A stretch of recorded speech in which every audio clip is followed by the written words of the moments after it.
Hello, everyone, and welcome to RMD, All Things Aesthetics and Wellness podcast with me, your host, Dr. Deborah Durst, and my co-host. Hey guys, Farideh, nurse practitioner here at Revitalize MD. All right. Well, what we're going to talk about today is something we get a lot of questions on, and that's thyroid. The thyroid and the top 4 reasons why you're having thyroid issues or why it might be tanking. And then we'll talk about how to support your thyroid naturally and what medications are out there and how to test it.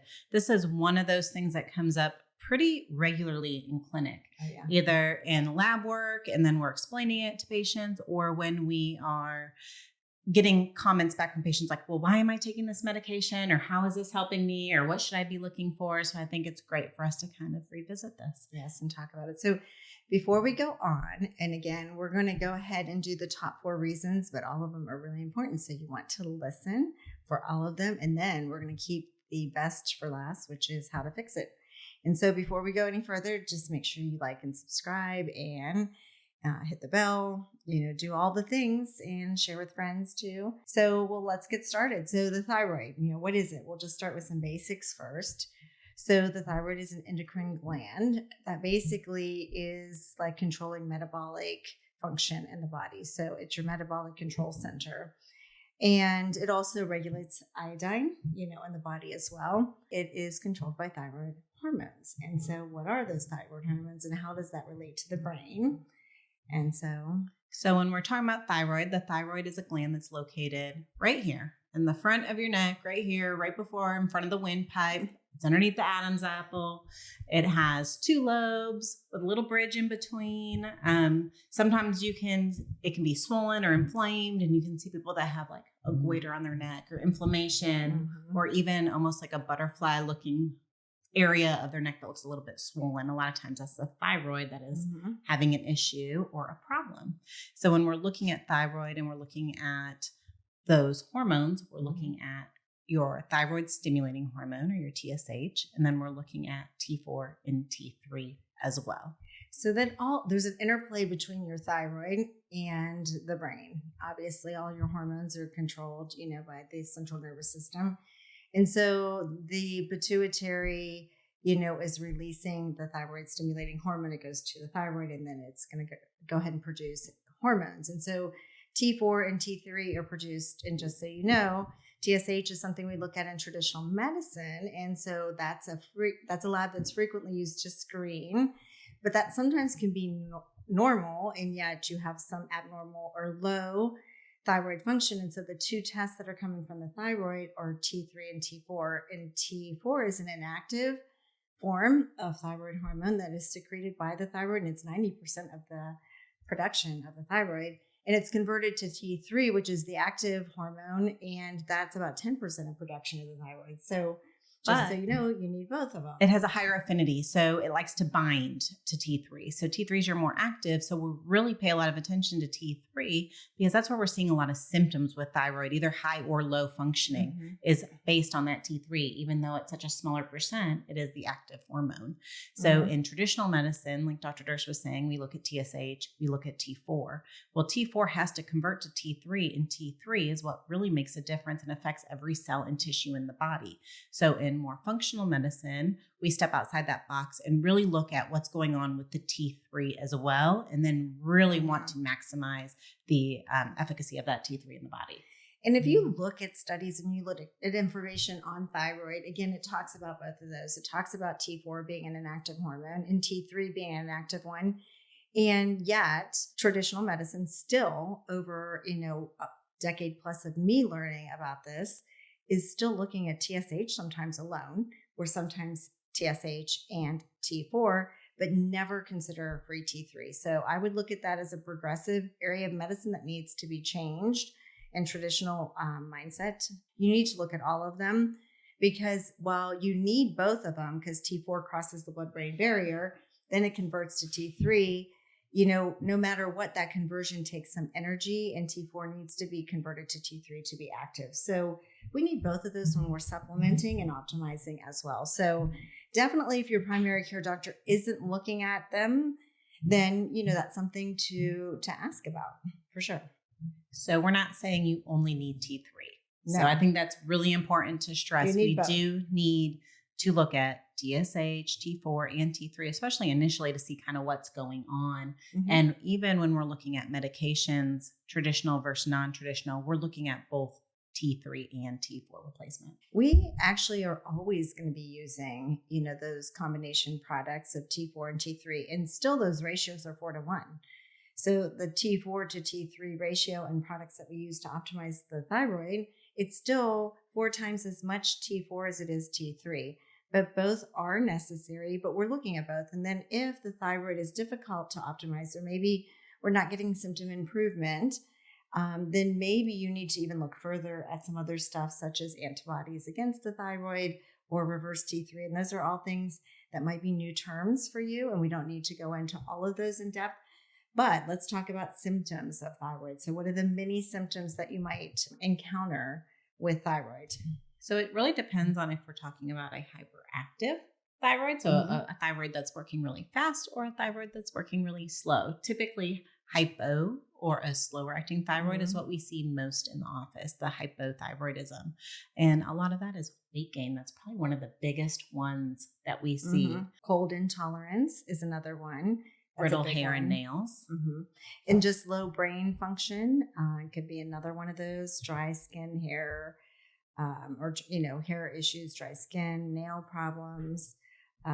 There's all kinds of different constipations. Another slower gut function. Yes, yeah. So things you don't. Constipation is definitely a common one.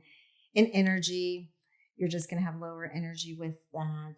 Lower sex drive. So even more seriously, it affects even heart rate. We see slower heart rates with hypothyroidism and faster heart rates with hyperthyroidism. Yeah. So you can have either high or low. And I think high, again, you're going to have symptoms of palpitations, and you're really going to seek medical care for reasons different than what we're seeing. So typically we're seeing kind of brain fog, low energy, low sex drive, weight gain, body composition changes. And so low thyroid tends to be more common with our patients. And so we're going to focus in on low and how to optimize it. And again, the top 4 reasons why, and then how to correct it. So, one of the top reasons why it might be low, we'll go through all of them. So we'll start with diet. Yeah. So think about even gluten. So diet is important. So number 1, to optimize it, this one is a kind of no-brainer, I think, with anything in health. When you want to optimize performance or function of an organ or yourself, nutrition plays a key role. We are what we eat. Yeah. I mean, think about that. You eat crap, you're going to feel like crap. The body is working on crap. Yeah. Well, and again, food is medicine. So it's fuel. It's going to interact with genes, and it's going to, again, either have you functioning optimally or not. And so, again, crap food is going to get you exactly that. When we talk about nutrition, one of the key players here is gluten.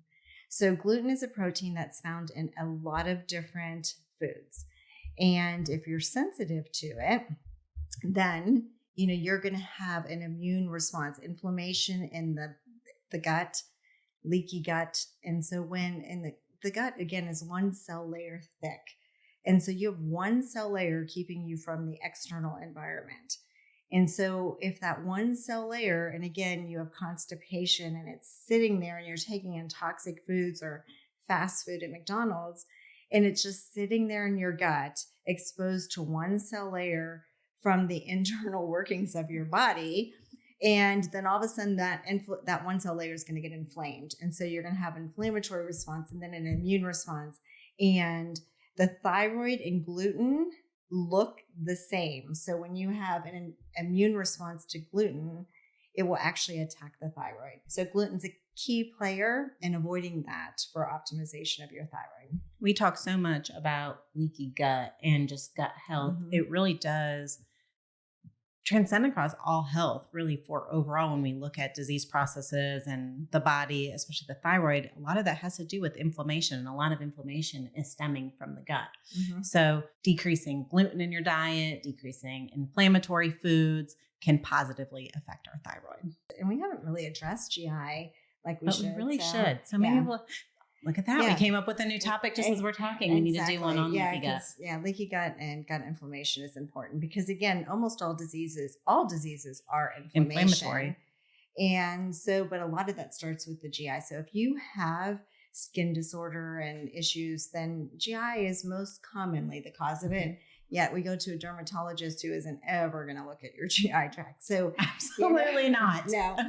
So just things to think about and some missing links in medicine, right? Could you imagine going to derm with a rash and then saying, well, let's look at your gut health? Yeah. Never. Do a whole microbe analysis of our GI tract? No. Never heard of it. Again, nutrition is number one, and gluten plays a key role in that, or any inflammatory foods.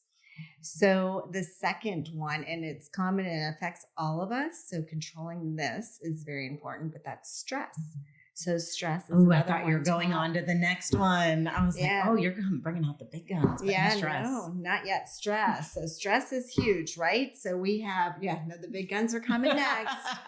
It's another one that no wonder nobody wants to admit to or discuss. So when I said it affects everyone, you went right to that one, didn't you? I was. That's where my brain went. But no, stress. But that affects everybody too. Yeah. Stress is huge for thyroid. Yeah, it is big. So controlling that, because again, that's going to cause inflammation. A stress on the body is bad for everything, including back to that GI tract. The third one, which is Farideh's favorite one to bring up right now, and I think that everyone's, that's with us in the podcast, creation is probably going to really want to hear this one too, right? Alcohol consumption. Yes. Yeah. I thought that's where she was going. I was like, man, you brought that up quick. When she's like, it affects almost everyone. But this is huge. Like, this is a huge player. And so I don't know if people realize what alcohol, like how common it's become, the increase in intake of it. But if you have a drink a night, or drink a day, but a lot of people have a drink a night. We had a conversation about this not too long ago. It's one way to kind of end an evening, but one drink a night, or at least four drinks during the week, that's moderate consumption of alcohol. And so mild, moderate, severe, that's a moderate. So like you're on your road to having an issue, because it's, that whole doing things in moderation that we have been going with in traditional medicine forever, like eat meat in moderation, smoke cigarettes in moderation, drink alcohol in moderation. Moderation ends up being an issue. So eat sweets in moderation. Yes. Yeah. Take carbs in moderation. So what is moderation? Yeah. Too much. Yeah. What is it? So there we go. 4 drinks in a week can cause thyroid issues. Yes. Total drinks. So not 4 nights, 4 individual drinks you intake. I just listened to a great podcast, the effects of alcohol on the body and how it affects everything. Well, there's so there's another one that would be great to even get into, is the effects of alcohol, even beyond what I would even think it would affect. But definitely alcohol can negatively affect the thyroid. And again, it can cause, inflammation in the body, antibodies to the thyroid. But if you have some weight gain with alcohol, which you can have, those fat cells that you gain with that, because carbs are going to turn into stored fat, then you're going to have estrogen dominance too, which also works against your thyroid. So men, if you don't like a little, breast enlargement, estrogen dominance is what that comes from. And so again, stress, poor diet, but alcohol intake can cause that. So all reasons to clean up some things this year, maybe. We talk a lot about, how thyroid's regulated. So when you're talking about the hypothalamus and the pituitary axis, it's a regulation system. It's a negative feedback. So your thyroid increases, the brain tells the pituitary to decrease hormones. Hormones come down, it regulates. It gets too low. The body says, okay, we'll increase it again. So we have this system, this checks and balances, kind of like a thermostat in your house, right? It gets too hot, you turn on the air. It gets too cold, you turn on the heat. It's pretty much what your hypothalamus and your pituitary are doing to regulate your thyroid hormones. It's auto regulation, just like your thermostat. So when you have high stress and you're taking in gluten and you're eating a ton of soy and you're drinking alcohol moderately, 4 drinks a week, then it interrupts that balance with our system in so many ways. And that's really what we are trying to correct by cutting some of these things out. Now, are we saying you should never drink again? We're not alcohol shaming anybody. You know, we have our drinks. Yeah. We enjoy them. Yeah. But again, when we talk about moderate consumption, a drink a day or 4 times a week. And so again, with that auto-regulation, there's always like an organ that's producing ovaries, testes, thyroid, and the brain is controlling it. So there's an auto-regulation between those 2 organs. And just so you know, for simplicity, because we don't want you to have to go search on Google for these terms, I would rather you be able to get just that information on this podcast to give you a really good basis when you go to your primary doctor. TSH is coming from the brain. That's your thyroid stimulating hormone. So when your thyroid is not producing, your TSH from the brain is up because it's trying to get the thyroid to produce, but the thyroid hormones might be low. So then if we supplement, or if you had an overactive thyroid, then it's going to go back to the brain, like Farideh said, and it's going to tell it, hey, stop producing that TSH because the thyroid is working. So TSH is high if you have low thyroid, and it's low if you have high thyroid. And so it's inversely related, just so you know. So yep, it seems counterintuitive, but just a little bit opposite. Yes. And so just so you don't have to go search that after for completeness, we just wanted to throw that in there. The 4th thing, which is also something that affects all of us. So again, ultimately, probably all 4 of these affect almost everyone. And it doesn't mean that everyone has low thyroid, but, you know, again, it's very common. It's about 8 times more common, up to 8 times more common in women than it is men, but it affects a significant portion of the population. So the 4th reason is toxic overload. And so we're related to we're exposed to toxins everywhere.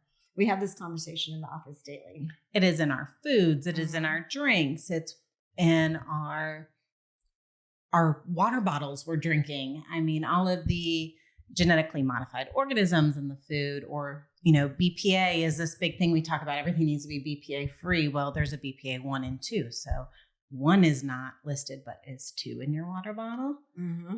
It's tricky how they say it's BPA free, but is it really? Like, again, we have approval for many, many toxins done on a yearly basis that should not be approved. And so there are lots of things you don't think about. They're in makeup, they're in cleansers, they're in mattresses, they're in furniture, they're in your new cars.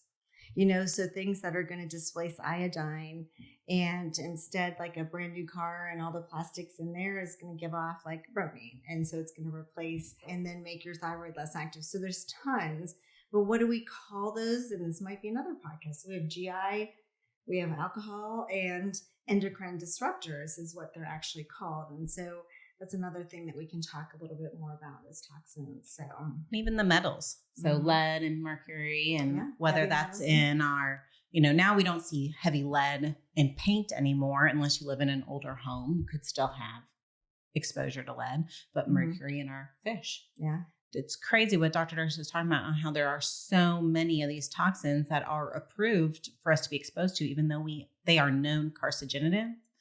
Sorry, that caught me up for a minute. Yes, that's a hard one. Exactly, and then and it wasn't alcohol intake. It wasn't. That was not. No, that was just me. But also in other countries, I think it's important to note that there's a lot of other countries that these toxins are not allowed. They are on a list for other countries to not allow them in foods and in products. However, here in the US, they are still allowed. And just so, like, again, things that are approved aren't necessarily good. Obviously, there are big companies that are supporting and pushing through approvals. So you need to do your own research. There's an environmental working group that has lots of things that you can test. You can put products in you use and see if there's any toxins. We'll attach that in the show notes, the link to that, so that you can look at it. I just saw on a post by Joe Rogan. He just said, did you see where Lucky Charms, according to the new like health nutrition statistics show from the CDC that Lucky Charms is healthier than steak on the pyramid of nutrients? I just saw that today. It came through on my feed. But when we talk about just because our government says it's good doesn't mean it's always good, that you need to do your own research. You need to look into your foods that you're putting into your body, look at organic versus non-organic. How do we expose ourselves to some healthier foods and stay away from some of those bad just because it's promoted as healthy? I'm going to take a organic steak over some Lucky Charms any day.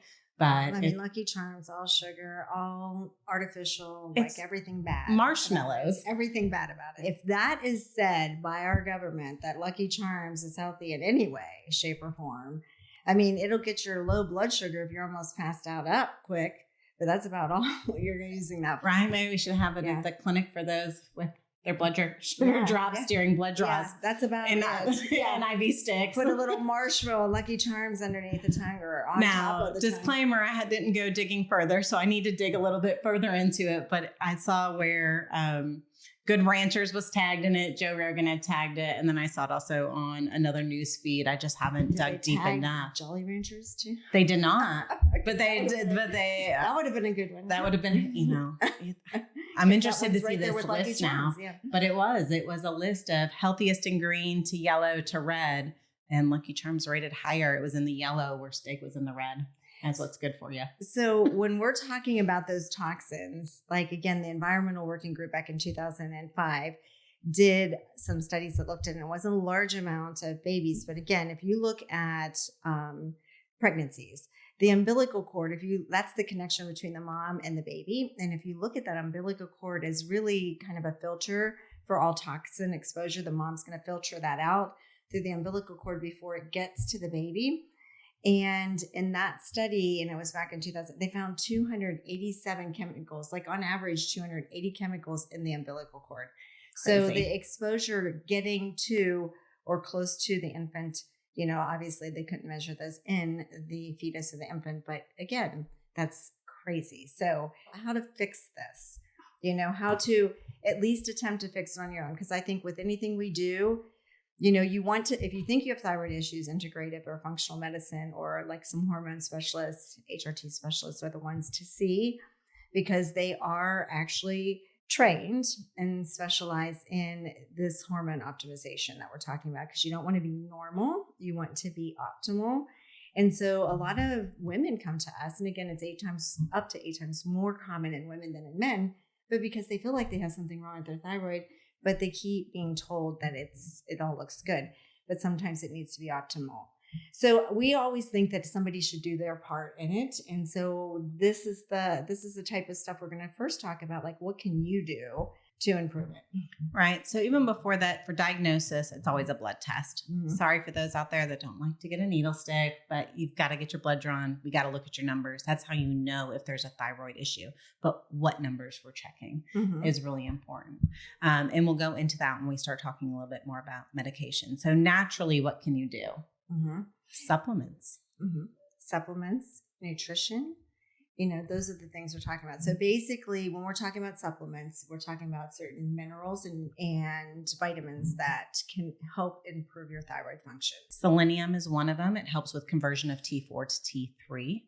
There are thyroid supplements out there that are thyroid-based, or let's say thyroid support or thyroid synergy. Yes, when you're looking at supplements, you really need to look for medical grade supplements. I'm not saying go to Walmart and just pick something up off the shelf. You want to look at something that's got third-party testing, that is a valid source where you know that what you're getting and you're not getting a ton of fillers. A lot of supplements have a lot of crap in them, unfortunately. And a combination supplement that does have selenium, manganese, iron. Those are the things that would be good if you need them. But again, in low doses and a combination is good. Iodine is not something you should rush to. Really, only if you're low in that would you need it. So that's definitely not something. So dietary is another one. So again, like eliminating gluten potentially, or inflammatory foods, eating healthy. Actually, too much of cruciferous vegetables raw is actually an issue. Not that, you can't. Not that you shouldn't eat your broccoli and cauliflower. But maybe a little cooked is best, or just not in large amounts if it's raw. And sleep.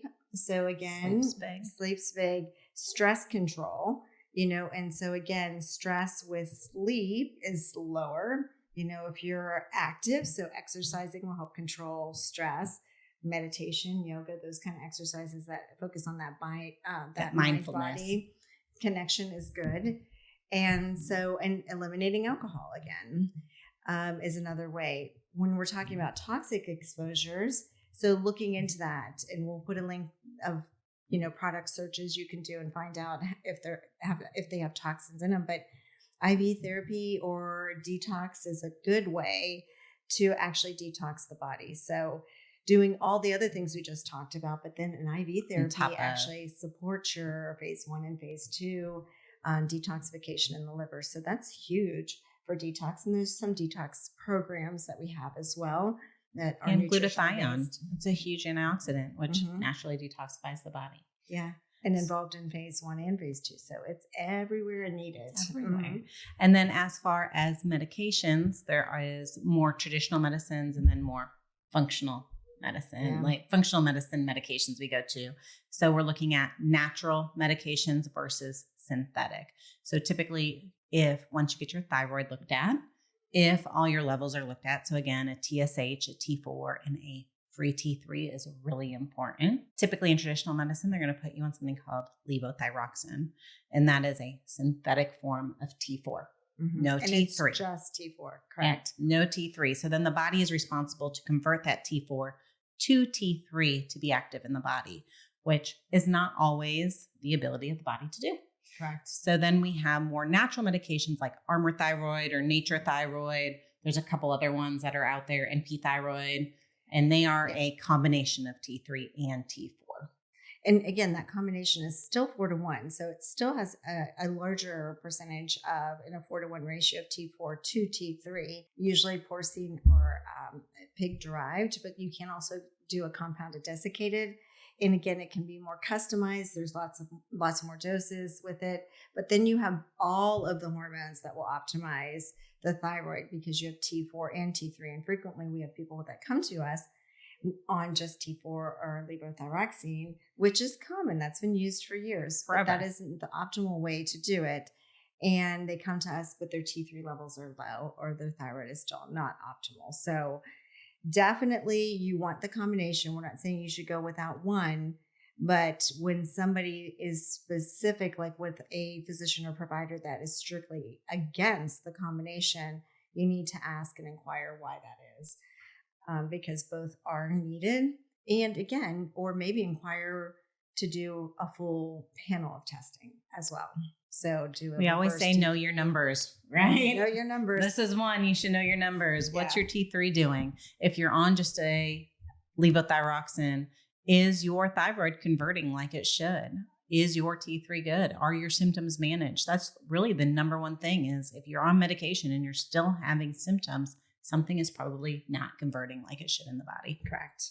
I do want to mention one other thing nutrition-wise, because again, you don't need iodine, healthy fats. Again, just doing seaweed or seafood that have iodine in it, you don't need to do an iodine supplement. But nutritionally, soy, if in high amounts, can have a negative influence on the thyroid. So just something to keep in mind. But otherwise, obviously, lots of things you can do, and then know your numbers, right? Know your numbers. Yeah. So know those numbers. And cut back alcohol. Yes, absolutely. And then you need to seek like an integrative functional hormone specialist, HRT specialist. And we do all of that and look at your thyroid extensively. And so again, let us know if there is anything else you would like us to talk about, because we are here to revitalize your look, your health, and your sex life. Thank you.